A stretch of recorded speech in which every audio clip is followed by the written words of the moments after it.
Hi అండి. చాలా రోజుల తర్వాత మళ్ళీ నేను ఒక వీడియోతో మీ ముందుకొచ్చేసాను. యాక్చువల్‌గా ఈ వీడియో పెట్టడానికి కారణం ఏంటంటే విత్తనాలు మామూలుగా వేస్తే చెట్లు మొలుస్తాయి. మామూలుగా ఇంకేమైనా ఆకులు లేకపోతే పండ్లకి పైన విత్తనాలు చూసాం. లోపల విత్తనాలు చూసాం. విత్తనాలు లేకుండా ఫ్రూట్స్ అన్నీ చాలా చూసుంటాం. అంటే సీడ్స్ లేకుండా చూసాం.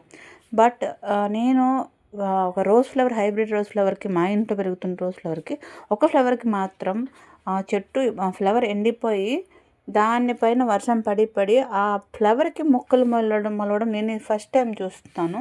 సో, అలా అది విత్తనాలు వేస్తే చెట్లు మొలుస్తదని అందులో గింజల్లాగా ఉంటాయని తెలుసు గానీ, మట్టి లేకుండానే చెట్టుకి పువ్వు ఉండగానే పువ్వు డ్రై అయ్యి వర్షంకి తడిచి సో, అది అందులోనే మొక్కలు మొలవడం అనేది నేను ఫస్ట్ టైం చూస్తున్నాను. అది ఆ వింత మా ఇంట్లోనే జరిగిందనుకుంటాను నేను.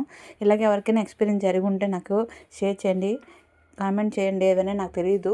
బేసిక్ ఇదైతే ఫస్ట్ టైం నేను తెలుసుకుంటున్నాను. అసలా వర్షం పడి డ్రై అయిపోయిన ఫ్లవర్స్ కూడా అలా విత్తనాలు